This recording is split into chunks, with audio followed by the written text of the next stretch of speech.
말씀은 요한복음 말씀 보겠습니다. 13장 1절, 4절, 5절, 14절. 좀 띄엄띄엄 읽습니다. 요한복음 13장 1절, 4절, 5절, 14절. 우리 신약성경으로 169면에 있습니다. 요한복음 13장 1절, 4절, 5절, 14절. 제가 말씀을 1절 먼저 읽어드립니다. 유월절 전에 예수께서 자기가 세상을 떠나 아버지께로 돌아가실 때가 이른 줄 아시고 세상에 있는 자기 사람들을 사랑하시되 끝까지 사랑하시니라. 4절 5절입니다. 저녁 잡수시던 자리에서 일어나 겉옷을 벗고 수건을 가져다가 허리에 두르시고 이에 대하여 물을 떠서 제자들의 발을 씻으며 그 두르신 수건으로 닦기를 시작하여 14절입니다. 내가 주와 또는 선생이 되어 너희 발을 씻었으니 너희도 서로 발을 씻어주는 것이 옳으니라. 아멘. 1절 말씀을 보면 예수님께서 자기가 세상을 떠나 아버지께로 가실 때가 이른 줄 알았다 말씀하고 있습니다. 어떤 때죠? 그러니까 십자가의 죽음이잖아요. 우리의 죄를 대속하여서 이제 십자가 지시고 다시금 승천하여서 하나님 품으로 돌아갈 때가 되신 줄 알았습니다. 모든 사역을 마무리하는 거죠. 그러면 마지막 때에 무엇을 남기죠? 뭐 남겨요? 유언을 남기죠. 유산이라고 하시면 안 되고 마지막 때에 유언을 남겨요. 유산은 내가 그냥 안 남겨도 남겨집니다. 근데 유언은 내가 의지적으로 남겨야 되는 거죠. 마지막 때가 되어지고 이제 하나님 품으로 돌아가실 때가 되었음을 알고요. 유언을 남기시라고 하는 것이 요한복음 13장의 말씀이 되어지는 겁니다. 오늘 우리 가운데도 그런 것이 필요하죠. 유언장 있으신가요? 유언장? 만드셔야 돼요. 물론 뭐 공증받을 건 아니지만 우리가 한번 내 남편, 내 아내, 내 자녀들에게 또 자녀들도 마찬가지죠. 우리가 언제 우리의 삶을 마감할지 모르니까 내 부모들에게 유언장을 쓰면서 뭐 그동안에 감사했던 것들 꼭 마지막으로 부탁하고 당부해주고 싶은 그런 말들을 어떻게 보면 우리가 1년에 한 번씩 갱신하면 좋습니다. 유언장을. 예수님께서 마지막 때가 이른 줄 아시고요. 유언장을 작성하려고 하신 겁니다. 누구에게요? 세상에 있는 자기 사람들에게. 예수님의 제자들, 또 우리도 포함하는 거죠. 그러니까 주님께서 택하신 그 백성들에게 유언장, 마지막 말씀을 나누려고 하십니다. 나누려고 하실 때 그 유언장에 무엇을 담냐면 우리 13장 1절 하반절에 한 것처럼 사랑하시되 끝까지 사랑하시니라. 그러니까 유언장은요, 사랑의 마음으로 작성하는 겁니다. 그 사람을 사랑하는 마음으로 그 사람에게 복된 것을 내가 꼭 전하고 싶다. 이 말을 꼭 남겨주고 싶다. 그 사랑의 마음을 가지고요. 유언장을 작성하는 거죠. 내가 사랑하는 사람들에게. 그렇게 유언장을 작성하시려는 의도를 가지고 가장 먼저 무엇을 하신 거죠? 우리 4절, 5절 말씀에 있는 것처럼 갑자기 일어나셔가지고요. 겉옷을 벗습니다. 수건을 가져다가 허리에 동이시고요. 그리고 대야를 가져다가 물을 떠와서 제자들의 발을 씻기시는 겁니다. 우리가 잘 알고 있는 세족식이에요. 그러니까 주님의 유언에 정말 탁월한 부분이죠. 말로만 하시는 것이 아니라 먼저 보여주시는 겁니다. 내가 너희에게 남기고 싶은 것이 무엇인가 먼저 보여주신 거죠.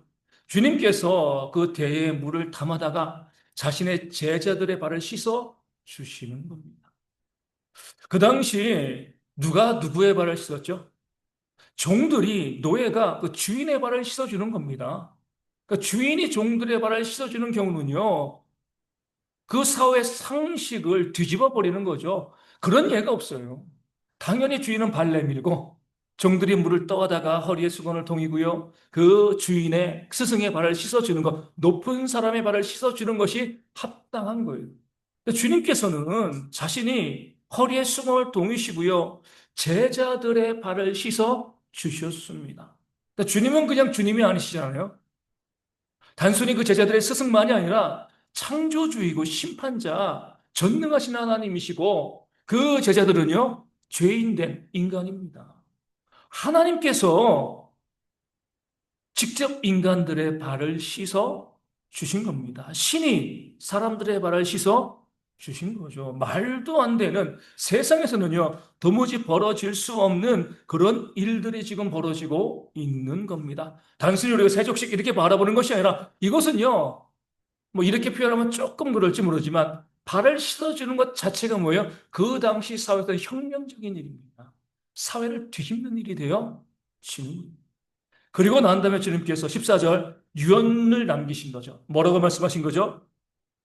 내가 주와 또 선생이 되어 너희의 발을 씻었으니 너희도 서로 발을 씻어주는 것이 옳으니라. 아멘. 세상 물정 몰라가지고 이 종들이 주인의 발을 씻어주는 건 몰라가지고 하신 것이 아니에요. 내가 주와 선생이 되었다. 나도 안다는 거죠. 우리가 살고 있는 세상의 상식은 제자들이, 종들이 그 주인과 선생의 발을 씻어주는 것이 세상의 상식이다. 나도 안다는 거예요. 내가 주와 선생이 되었다. 그런 상식이 있음에도 불구하고 하나님의 법은 그렇지 않다는 거죠. 세상은요, 높고 낮음이 있고요. 낮은 자가 높은 자를 섬기는 것이 마땅합니다. 당연하죠. 지금도 그러잖아요. 그런데 하나님의 법은 그러지 않다는 겁니다. 내가 주와 선생이 되었음에도 불구하고 내가 너희의 발을 씻어준 것이 아니냐.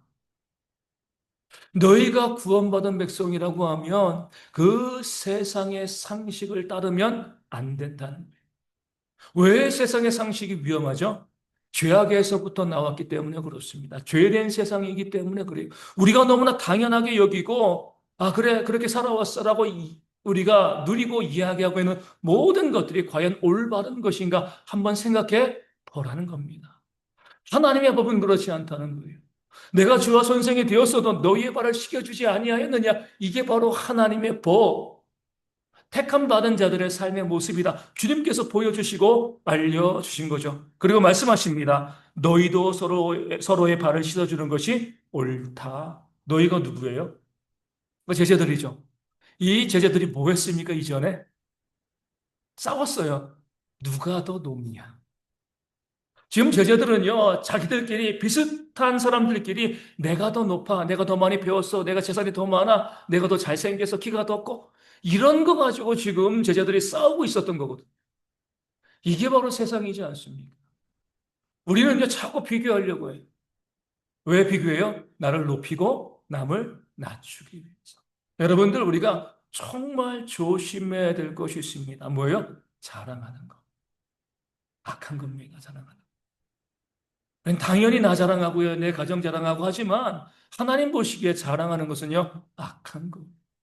그 자랑을 통해서 나를 높이고요, 내 가정을 높이고 남을 낮추는 거잖아요. 내가 나이가 더 많아. 나이 자랑합니다. 내가 더 젊어. 또 젊은 것도 자랑하잖아요. 그렇죠? 내가 돈이 더 많아. 내가 더 좋은 학교, 더 좋은 학벌을 가지고 있어. 내가 더 좋은 직장, 더 좋은 직위를 가지고 있어. 내가 키가 더 커. 내가 더 예뻐, 더 잘생겼어. 뭐 내가 뭐 더 날씬해. 내가 뭐 더 빨리 뭐 모든 것을 가지고요. 다른 사람들과 경쟁하고 비교합니다. 교회 안도 예외가 아니죠. 내가 믿음이 더 좋아. 내가 기도 더 많이 해. 내가 말씀 더 많이 읽었어. 내가 더 많이 헌신해.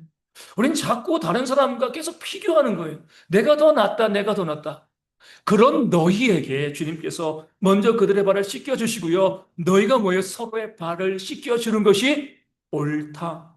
씻겨주면 좋겠다 말씀하신 거 아닙니다. 내 소망은 너희들이 그렇게 서로 누가 높냐 다투지 말고 너희가 구원받은 하나님의 백성이기 때문에 서로 낮은 자가 되어서 서로의 발을 씻겨주면 정말 좋을 것 같아. 이렇게 말씀하신 것이 아니에요. 옳다라고 말씀하셨습니다.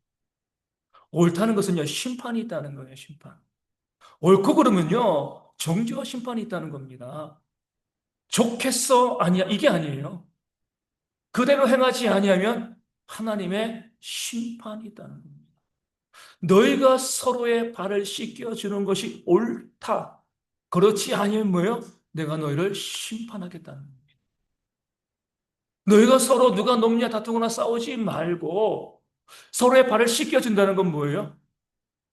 상대방을 나보다 더 높은 사람으로 생각한다는 겁니다. 내가 더 낮은 사람으로 생각하는 거죠. 그러니까 발을 씻겨주는 거죠. 그렇죠? 나보다 남을 더 낮게, 더 높게 여기라고 성경이 우리 가운데 말씀해 주고 있잖아요. 이것이 옳으니라. 이것이 옳다 주님이 말씀하신 겁니다. 내가 남보다 더 높다라고 생각을 하고 남을 내 아래 두고요. 무시하고 멸시하고요. 낮춰보고요. 나를 자랑하고 그렇게 하게 되어지면 이것은요. 죄악된 세상의 모습이라는 겁니다. 너희가 정말 구원받은 백성이라고 하면 너희는 너희 자신을 낮추고 사랑으로 종노릇하라. 내 이웃을 그가 누구이건 내가 아무리 나이가 100세가 되어도요. 나의 3살 먹은 아이를 높여줄 수 있어요. 내가 재벌이를 할지라도 내 회사에서 일하는 말단 직원을 높여줄 수 있어야 하는 겁니다. 내가 아무리 뭐 이 해외 유명한 대학교 유학하고 뭐 석사 박사 학위를 가지고 있다 할지라도 시골에서 초등학교 복교도 못한 그런 어르신들을 높여줄 수 있어야 됩니다. 그들이 나보다 더 낫다라고 생각할 수 있어야 하는 겁니다. 이게 바로 하나님의 법이에요. 이것으로 옳고 그름을 따지겠다라고 하나님께서 우리 가운데 지금 말씀하시며 세족식 내가 또 주와 선생이 되었지만 하나님이지만 심판자이지만 창조주지만 내가 너희의 발을 씻겨 주었다. 그렇듯이 너희도 서로의 발을 씻겨 주는 것이 옳으니라 말씀하고 있는 겁니다. 하나님이 말씀하시죠. 내가 거룩하니 너희도 거룩하라. 거룩이 뭐예요? 우리가 구원받은 백성이면 세상과 달라야 된다는 겁니다. 그 세상은 무엇을 이야기해요? 그 세상의 질서와 상식은요, 높임을 받는 거예요. 섬김을 받는 겁니다. 그래야지만 내가 뭔가 대단한 사람이 된 것처럼 의스되는 거죠. 세상이 그러잖아요. 우리가 교회 안에서도 믿는 자로서 그런 모습을 보이면은요, 우리는요, 세속화된 겁니다. 나에게 구원이 없는 거예요. 내가 거룩하니 너희도 거룩하라. 우리 주님은요, 오늘 말씀의 제목처럼 뒤없는 분이십니다. 뒤집어 엎으시는 분이신 거죠. 우리 주님께서 인간이 되신 것 자체가 뒤없는 거잖아요. 신이 인간이 되셨습니다. 세상은 어때요? 사람이 하나님의 위치에 올라가려고, 이단들도 그러잖아요. 내가 자꾸 위로 올라가려고 하는데, 예수님은요, 그런 세상의 상식을 뒤엎으시고요, 하늘에서 우리를 위해서 내려오셨습니다. 하나님이 인간이 되신 거예요. 세상의 상식을 뒤집어 보신 겁니다. 두 번째로 오늘 말씀에 나와 있는 것처럼 주와 선생이 되었음에도 불구하고요, 제자들의 발을 씻어 주신 거죠. 섬기셨습니다. 마지막으로 무엇으로 뒤집어 보신 거예요? 십자가죠. 죄가 없으신데 우리의 모두의 죄를 대속하기 위해서 십자가 지셨습니다. 세상은 어때요? 죄가 있어도요, 죄 없다라고 이야기하잖아요. 내가 무슨 죄가 있어? 이 재판정에서 뭐 사형 선고받아도 나는 무죄하다라고 이야기합니다. 세상은요, 자기의 죄를 부정합니다. 근데 예수님께서 이것을 뒤집어 엎으시고 죄가 없으심에도 불구하고요, 우리의 모든 죄를 대신하여 주시고 십자가 달리신 거죠. 이 땅에 오신 예수님 그 자체가 뭐예요? 뒤집어 엎는 분입니다. 세상의 모든 상식을요, 뒤엎는 그런 모습을 우리 가운데 보여주신 거죠. 그리고 말씀도 그러잖아요. 계속 말씀드리지만 무슨 말씀을 주신 거예요? 세상의 상식은 뭐죠? 우리가 사랑할 만한 사람은 사랑하고 미워할 만한 사람은 미워하는 것이 세상의 상식이죠. 그렇죠? 우리 그렇게 살고 있잖아요. 세상에서. 내가 좋아하는 사람 좋아합니다. 싫어하는 사람은 싫어해요. 이게 뭐가 문제가 돼요? 근데 주님께서는 너희가 하나님의 자녀라고 하면 너희 원수를 사랑하고 너희를 핍박하는 자를 위하여 기도하라. 상식을 뒤집어 엎으시는 겁니다. 왜요? 왜 우리가 원수를 사랑해야 돼요? 구원받았습니까? 다른 이유 없습니다. 우리가 구원받았기 때문에 하나님의 자녀이기 때문에 로마서 5장 말씀에 나와 있는 것처럼 우리가 아직 원수 되어지고 우리가 죄인 되었을 때 주님께서 우리를 위해서 죽으심으로 우리에 대한 하나님의 사랑을 확증하였느니라. 하나님의 사랑은요, 그것으로 확정되어진 겁니다. 죄인 되고 원수 된 우리를 사랑하신 거, 이게 1만 달란트의 사랑이잖아요. 그 사랑을 하나님께서 보여주셨다라고 하면 우리 또는 어때요? 그 하나님께 구원받았기 때문에 내 원수를 사랑하고 나를 핍박하는 자를 위해서 기도하는 것이 옳으니라. 옳음의 문제입니다. 했으면 좋겠어가 아니에요. 옳음의 문제예요. 구원의 문제가 되어 지는 겁니다. 세상의 상식은 아니죠.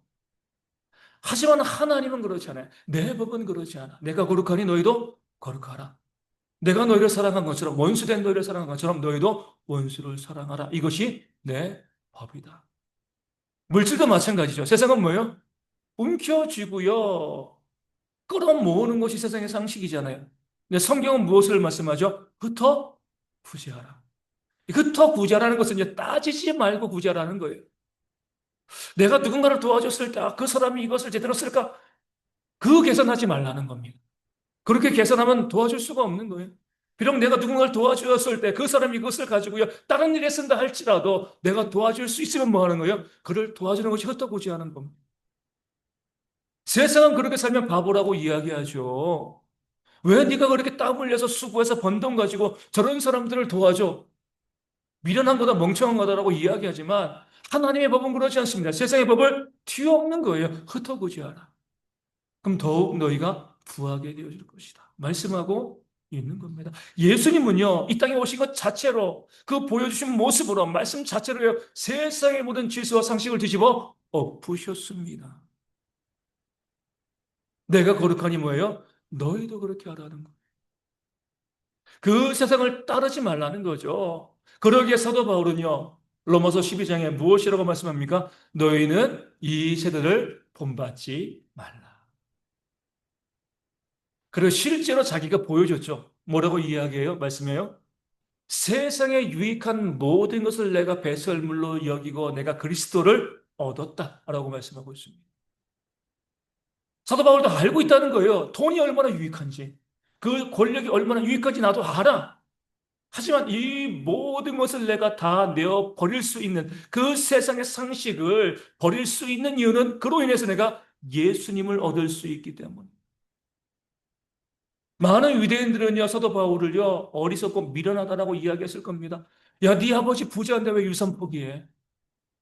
아버지가 부자였거든요. 너 그대로 있으면 유대의 권력자가 될 수 있을 텐데, 산헤드린의 공회, 국회의원 될 수 있을 건데, 왜 그거 포기해? 상식에 맞지 않는 거죠. 하지만 사도 바울은요, 작은 예수입니다. 주님처럼 뒤엎는 사람이었어요. 그 상식을 뒤엎고 나는 모든 것을 다 잃어버리고 내 몸에 무엇을 가지고 있어요? 예수의 흔적을 가지고 있다. 여러분들 예수의 흔적이 있나요? 예수님 때문에 고난받은 흔적이 우리 가운데 있습니다. 없잖아요. 그죠? 저도 없습니다. 예수님 때문에가 전도를 해도요, 이 사람들이 너무 신사적이에요. 뭐 예전에는 뭐 전도하면 뭐 물을 뿌리기를 하고 뭐, 요즘 그러지 않습니다. 그러면 어때요? 상해죄로 걸리니까 그렇게 못해요. 그냥 외면받는 거, 그냥 무시당하는 거, 이런 거밖에 없어요. 예수의 흔적을 가는 거 정말 어렵지만 사도 바울은요, 내 몸에 예수의 흔적을 지녔노라 라고 이야기하고 있습니다. 상식을 뒤엎는 거죠. 고난받지 않으려는 세상 가운데 고난받는 삶을 살아갔습니다. 다른 사도들도 마찬가지입니다. 우리가 생명이 얼마나 소중해요. 내 생명을 위해서라면 내 전 재산 아깝지 않잖아요. 그렇죠? 근데 사도들은 어떻게 했습니까? 복음을 증거하다 다 순교했습니다. 생명을 아끼지 않았어요. 세상이 봤을 땐 어리석은 거죠. 예전에 2013년도인가요? 우리 김미옥 집사님이랑 같이 우리 인도에 전영희 선교사님 우리 한번 갔습니다. 첸나이 지역, 인도의 남동부 지역에 있는 지역이죠. 첸나이에 가장 많은 이름 중에 하나가 뭔지 아세요? 토마스예요, 토마스. 토마스 영어 이름이죠. 그럼 성경은 뭐예요? 도마잖아요, 도마. 도마가 인도까지 와서 복음을 증거하다가 거기서 죽고요. 그 후손들이 남아서 그 첸나이 지역에 토마스라는 이름을 가진 사람들이 있는 거예요. 거기까지 가서 복음을 증거하다 죽었습니다. 순교당했어요. 생명을 너무나 소중하게 생각하고요. 우리 진시황처럼 그 불로초 구하는 세상인데 어떻게건 오래 살아야지 하는 세상인데 그 사도들은요 자신의 생명을 조금도 아끼지 아니하고요 상식을 뒤엎어버리고요 복음을 위해서 기꺼이 자기들의 생명을 던져버린 거죠.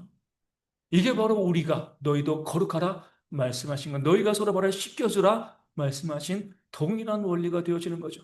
몇 번 말씀드린 것처럼 1950년대 미국에서 대학 잘 나오고요 아주 유망한 그런 젊은이들이요 우리 식인종 부족에게 복음을 증거하러 갔습니다. 가서 어떤 일이 벌어졌어요? 복음도 못 증거하고요. 들어가자마자 5명이 그 식인종 부족의 창끝에 찔려서 죽임을 당했습니다. 강으로 시체가 떠내려오고. 그때 그 일이 얼마나 충격적이었냐면 미국의 타임즈가 이제 그 기사를 실은 거죠. 제목이 이거예요. What a waste. 이 얼마나 낭비인가. 너무나 아까운 거예요. 그냥 미국 사회에 그냥 있었으면 그 사회의 리더가 되어지고요. 뭐 그 사회를 이끌어 갈 수 있는 사람인데 그런 사람들이 식인종들에게 복음을 증거하러 가다가요. 복음도 증거하지 못하고요. 그들의 창 끝에 찔려가지고요. 다 죽임을 당한 겁니다. 미국 사회가 탄식을 하는 너무 낭비다. 이렇게 유능한 인재들이 왜 이렇게 죽임을 당하는가? 세상은요 이해하지 못하는 거죠. 상식이 어긋나는 겁니다. 그런데 그렇게 그들이 죽은 다음에 이들이 다 기혼자였어요. 그의 아내들이, 그들의 아내들이요. 자식을 데리고 다시 그 원주민 부족에게 들어갑니다. 여자는 안 죽였거든요. 들어가서 거기 살면서 그들에게 복음을 증거하는 거예요. 그 부족이 복음을 해서 영어도 있어요. 창끝이라는 영어가 있습니다. 세상에 봤을 때는요, 그들이 너무나 미련한 거잖아요. 그렇죠? 가만히 있으면 그 사회에서 우리도 다 그런 거 꿈꾸지 않아요? 좋은 대학교 나와가지고 사회적으로 뭐 좋은 직장 가가지고 그렇게 잘 살면 그것이 우리 인생의 전부일 거라고 생각을 하고 있는데 그 5명은요, 그것보다 복음이 더 중요하기 때문에 그들에게 다가가서 복음을 증거하다 비록 목숨을 잃었지만 그 부족의 복음의 놀라운 역사를 만들어 냈습니다. 이게 바로 너희가 서로의 발을 씻겨주라. 너희가 거룩하라. 하나님께서 우리 가운데 명령하신 말씀이 되어지는 겁니다. 세상의 상식을 뒤엎으라는 거예요. 언제까지 세상과 똑같이 살아가겠습니까? 그 세상처럼 돈 끌어모으고요. 좋은 직장, 높은 지위, 이런 거 하면서 이것이 인생의 전부인 것처럼 살아가는 이것이 과연 우리 가운데 어떤 의미가 있을 것인가? 결국 우리 모두는요, 한 번 죽는 것은 정한 이치이다. 말씀처럼요, 우리 모두 다 생을 마감할 때가 온 거죠. 그러니까 유언장을 쓰시라. 무엇이 우리 인생 가운데 남겠습니까? 그렇게 많이 벌어놓은 재산들, 그 권력들, 이게 무슨 의미가 있겠습니까? 죽고 나면은요, 누구의 것이 되겠습니까? 그 세상을 따라 살아갔을 때 우리가 얻을 수 있는 것이 무엇이 되겠어요? 우리가 오늘 말씀이 우리 가운데 너희가 서로의 발을 씻겨주는 것이 옳다라고 말씀했을 때 주님께서 우리 가운데 원하시는 것은요, 세상을 따르지 말고 뒤집어 엎고 하나님의 원리와 법에 따라 살아가라. 우리 가운데 말씀하시고 명령하시는 줄로 믿습니다. 우리 대형교회가 이 때는 교회들이 그런 교회들이 되었으면 좋겠습니다. 그 세상의 원리를 따라 살아가는 것, 맹목적으로 세속화되어지는 것이 아니라 하나님의 말씀의 원리를 따라서 좀 뒤집어 엎는 그 상식을 뒤집어 엎고요.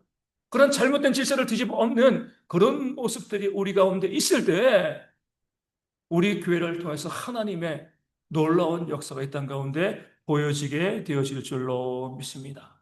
마침 추석 명절이잖아요. 그렇죠? 명절에 좀 뒤집어 엎는 역사가 가정에서 좀 일어났으면 좋겠습니다. 이 뒤집어 엎는다는 걸 우리 잘 보셔야 돼요. 위아래를 바꾼다는 게 아니에요. 세상의 혁명은요, 프롤레타리아 혁명, 위아래를 바꾸잖아요. 근데 성경은 그게 아니에요. 섬기는 사람들은 계속 섬기시면 되는 겁니다. 그러니까 그동안 섬김을 받던 자들이 섬기는 것, 이게 바로 뒤집어 엎는 거예요. 섬김을 받는 자들이 섬김 받으라, 섬겼던 분들이 섬김 받으라, 이것이 아니라 섬겼던 분들 잘 섬기시고 계속. 하지만 그동안 섬김을 계속 받아왔던 분들, 이제는 바꿉시다. 이제는 섬김의 자리로 내려옵시다. 힘이 있는 자들, 권력 있는 자들, 무엇인가 가지고 있는 자들이 내려오는 것, 하나님의 인간이 되신 것처럼 이것이 바로 뒤집어 엎는 것이 되어 지는 거죠. 우리 명절 때, 요즘은 많이 그러지 않겠지만, 뭐 드라마 보면 아직까지 그런 가정들 있는지 모르겠어요. 누구는 하루 종일 누워서 TV 봅니다. 그렇죠? 그래 낮잠도 자고. 조금 지나서 부엌에서 뭐 하는 거예요? 하루 종일 명절 음식 준비하고 설거지하고 그런 가정들이 아직도 있나요? 예? 이거 좀 뒤집어 엎으셔야 돼요. 섬기셨던 분들 잘 섬기세요.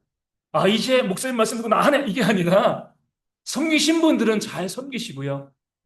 그동안 TV 보면서 아무것도 안 하시던 분들이 좀 주방으로 나가시라는 거예요. 이제 같이 하자는 거죠. 같이 섬기자는 거예요.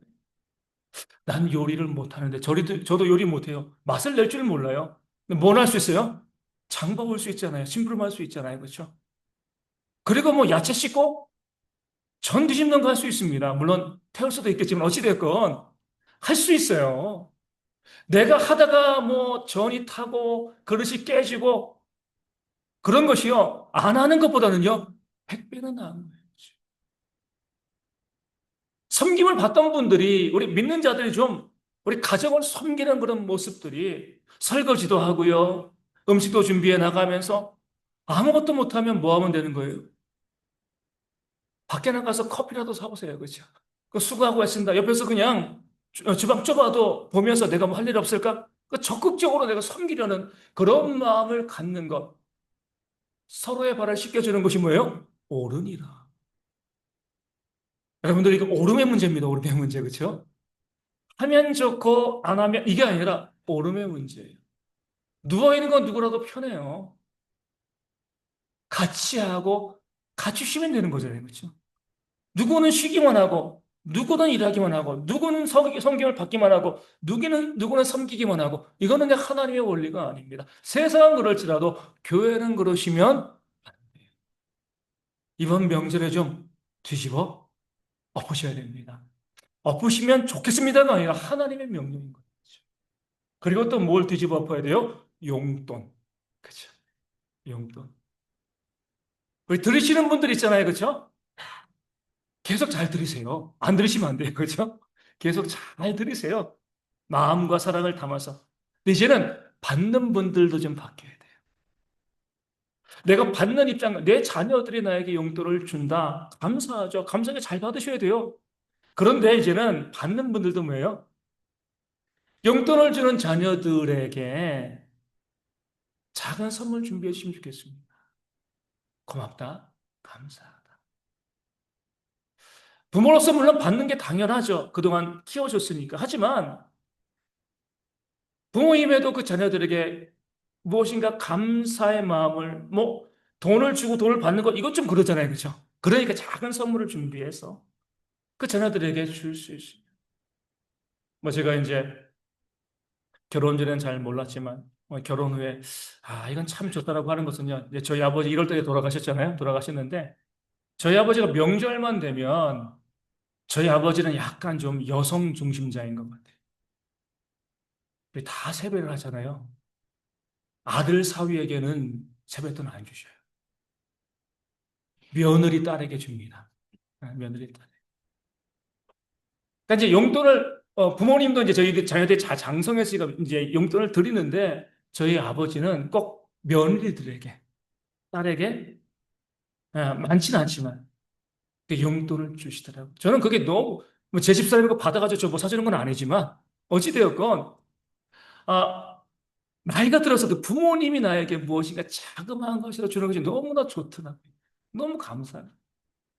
우리 받으셨던 분들 이제 어때요? 좀 작은 거라도 선물을 준비해서 나에게, 나를 섬기는 자들에게 나누어 주시는 그런 모습이 있으면 좋겠습니다. 우리 아이들도 마찬가지예요. 아이들도 용돈 받아요, 안 받아요? 받아요? 그럼 어떻게 해요? 꿀꺽? 아, 감사함으로 받는 거 잘못된 거 아니에요, 그렇죠? 그러니까 부모님들이 주는 거, 할아버지, 할머니들, 친척들이 주는 거 잘 받으셔요. 그런데 여러분들도 뭔가 편의점 가가지고 과자라도 하나 사다가 뭐 음료수라도 하나 사다가 나에게 용돈 주시는 분들 좀 주세요. 내가 뭐 어리니까, 내가 뭐 귀하니까 섬김 받는 거 잘못된 거 아니에요, 그렇죠? 하지만 그 섬김 받는 것만 있는 것이 아니라 이제는 우리가 좀 뒤집어야죠, 그렇죠? 나도 그것이 감사해서 무엇이가 조금이라도 섬겨줄 수 있는 그런 모습이 우리 가운데 있어야지. 명절이야 정말 큰 은혜로 감사로 우리 가운데 다가오게 되어질 줄로 믿습니다. 목표는 이거예요. 주님의 목표는 모두 다 섬기라는 거예요. 세상은 섬기는 자와 섬김을 받는 자가 나뉘어져 있습니다. 이게 세상입니다. 하지만 믿는 자들은요, 모두 섬기는 것.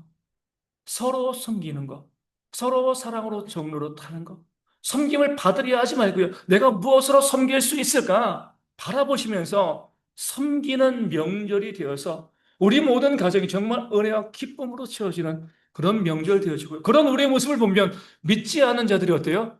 얼마나 감동받겠어요. 야, 믿는 사람들은 다르구나. 섬김을 받으려 하지 않고 자꾸 섬기려고 애쓰고 노력하고 선물 주려고 하고 무엇인가 내 것을 나눠주려고 애쓰고 노력하는구나. 믿지 않는 가족들이 그런 모습을 바라보게 되어지면요, 감동받게 되어지는 겁니다. 그러면서 무엇이 들어가요? 복음이 들어가는 거죠. 그렇죠? 그런 역사가 충만한, 이제는 섬기시던 분들 계속 더 잘 섬기시고 섬김을 받는 모습이 있었다라고 하면 섬기는 자의 자리로 내려가서 함께 손잡고 섬기는 그런 명절 되어서 서로의 발을 씻겨주는 그런 은혜로운 명절이 되어지기를 주님의 이름으로 축원을 드립니다. 이 말씀을 기억하시고 우리 찬송하고 함께 기도하도록 하겠습니다. 459장 함께 찬송하겠습니다.